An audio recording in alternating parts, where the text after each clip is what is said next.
Hey guys, how's it going? It's Al. DraftKings Week 8 content week has just started. We've got some great matchups, some great games this week. Every game just goes over the total this year, so it's a lot of fun to make lineups. And if you guys were there for the scoring bonanza in Week 7, you probably scored more points than you ever have, and you might not have even cashed in your 50-50s or double ups, and you had like, hey, my cash game lineup had 185 points and I had a 40th percentile lineup. It was that kind of a crazy week. If you're looking for the recap of Week 7, there is a link down below in the pinned comment that will take you to the second channel. Second channel is down the street.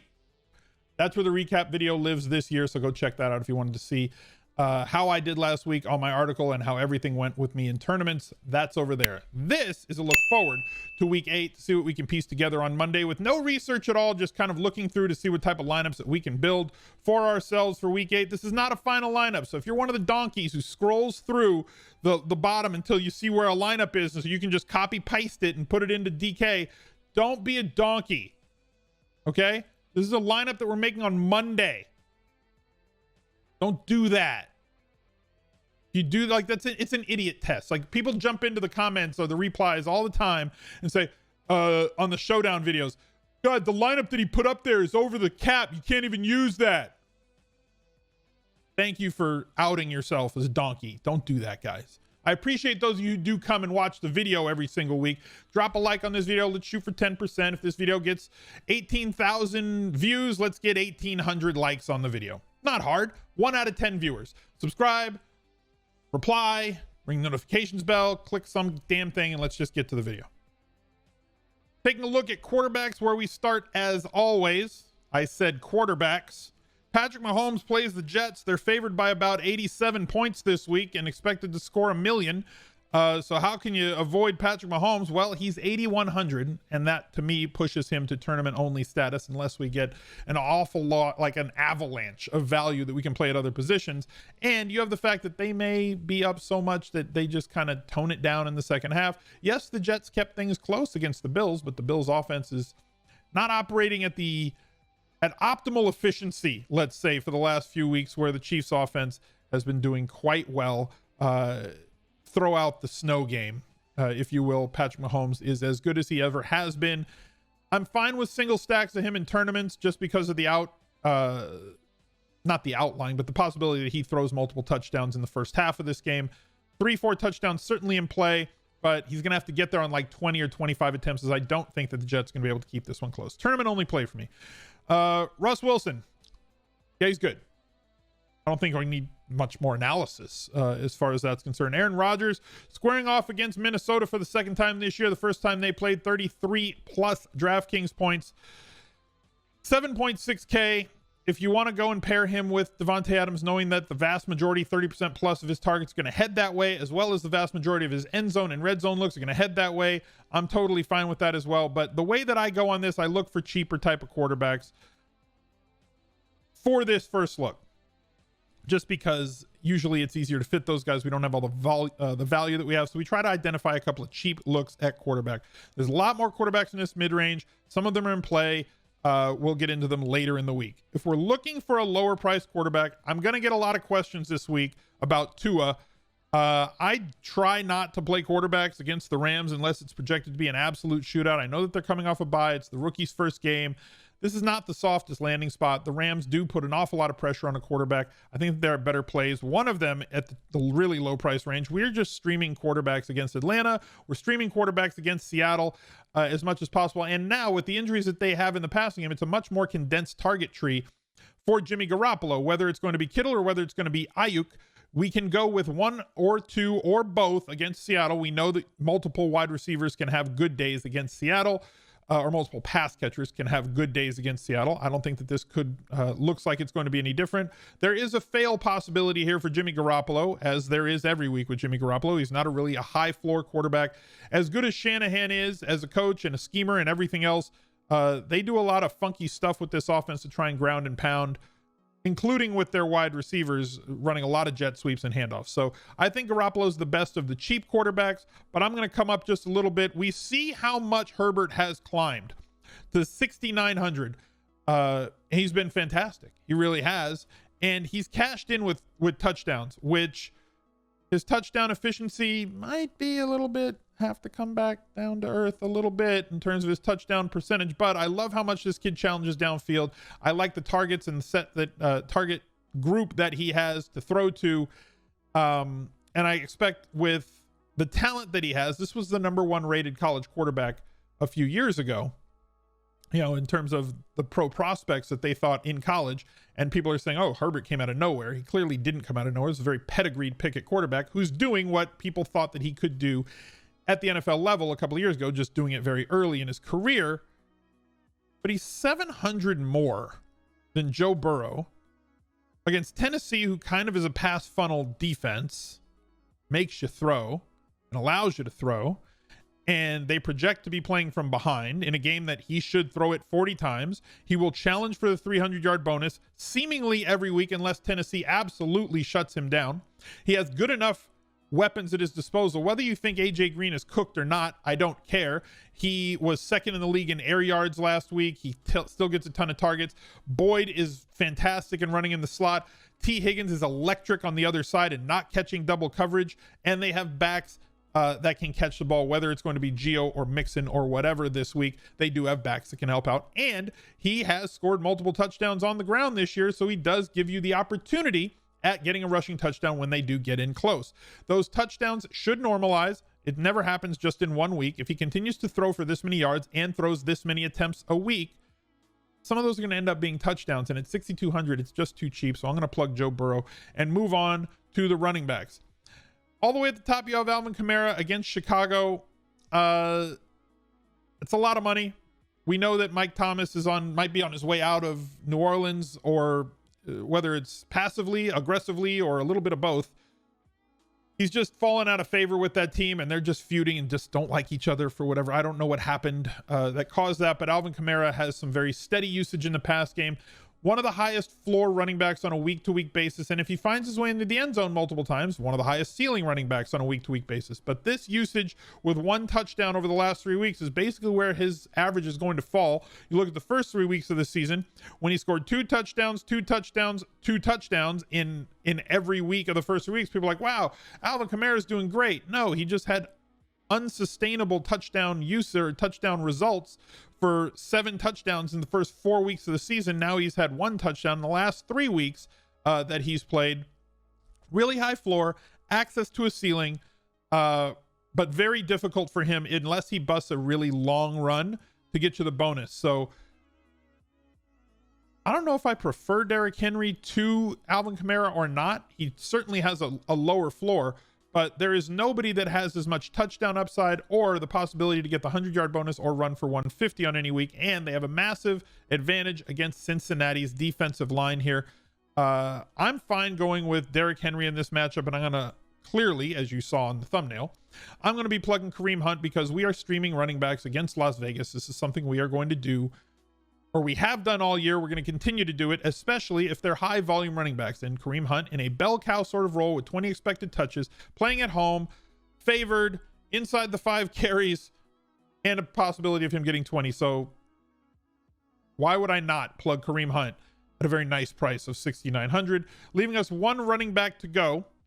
And there's a lot of ways that we can go here, some of which are going to be value plays. We're up in the air on a few guys. Chris Carson having an MRI on his foot. If he's out, then Carlos Hyde at 5,300, albeit against a really tough defense, should be able to get you the volume that you need in a very high expected scoring game at 5,300 to have a good floor. He did run a ton of routes this week. It was a big shootout, so that may not be the case moving forward, but he does have pass catching ability, although he is not a great pass catching running back. 4 targets is more than enough, and if he takes over the lead role for Seattle at running back, he's going to be quite popular at 5,300. We're going to have to wait and see on some of the other injuries. Kelly and Jackson are kind of cannibalizing one another, with Kelly getting 5 targets and 12 carries in week 7 and Jackson getting 5 carries and 6 targets in week 7. Not ideal in the absence of Austin Eckler. We'd rather see somebody kind of take over that job, and we haven't seen it. Le'Veon Bell clearly cutting into the work that CEH is getting, and I know that we're going to get a lot of CEH questions this week because, again, he is theoretically another 5-box running back, right? But I don't know, based on how that they were used in week 7, if we're going to see another 20 touch game from Clyde Edwards-Helaire as long as Le'Veon Bell is there and healthy right now, as they kind of were 50-50 on snaps. He did finally have a rushing touchdown. 8 carries in a game where they should have run the ball a lot more. Edwards-Helaire with 9 touches last week. And I know that the game ended in the third quarter and they started to put in their bench and everything else like that. But before the game got out of hand, this was kind of a split on touches and snaps. He got his lowest snap share of the year pre the bench coming in for them. This is just not a great situation. What I'm banking on, at least in terms of Monday, is Jonathan Taylor going up against Detroit, another team that we like to stream running backs against. A very bad defense in terms of efficiency per carry, in terms of how many yards they allow per game, and Jonathan Taylor coming off of a week off for Indy, and how inefficient the other backs have been on this team. I'm going to hope that Jonathan Taylor can get 16 carries behind this offensive line against this terrible, terrible Detroit rushing defense. So for first look purposes, I'm going to plug him in here and move on to the wide receivers. I mentioned Ayuk before. I'm looking at matchups, and again, Seattle is a team that we want to stream wide receivers against. He saw 7 targets last week, had 115 yards. We know that there is an injury in front of him. Assuming that Debo is out this week, there are 2 primary pass catchers for San Francisco against Seattle. One is Kittle. The other is Ayuk. Ayuk is cheaper. I'm going to plug him. Looking all the way at the top of the wide receivers, Devontae Adams, super good. Like 8,800 is a lot though. So he may not be optimal for cash games as we kind of float more around the mid-range and look for a guy that can get us 8 to 12 targets in that 5K, 6K range, where I think that there are players. We also saw DK Metcalf only get 5 targets last week. Now they're going up against San Francisco, a very injured defense. Tyler Lockett had a massive week last week, led the league in terms of air yards, end zone targets for wide receivers, and targets overall.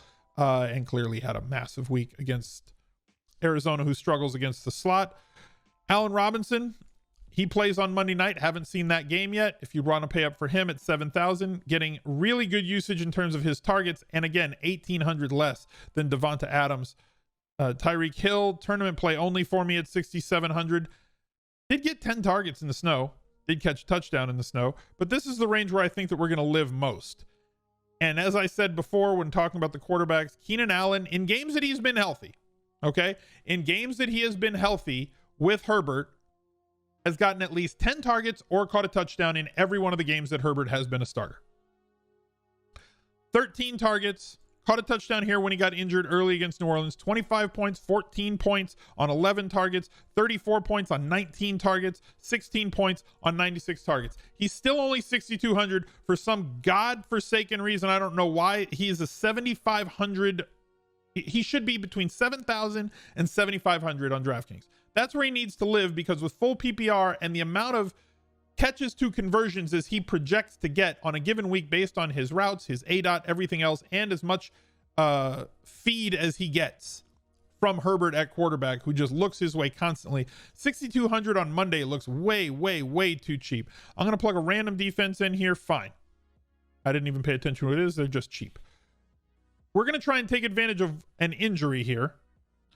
And Odell Beckham Jr. out for the year with a massive knee injury. I hate to see players get injured. I hate to see any player get injured. I hate to see a really talented player get injured, especially when he's tracking back on an interception. But this is a next man up league, and that's going to open up for us Rashard Higgins, who is going to run a lot of routes and get a lot of targets and play a lot of snaps, and he's 4,200.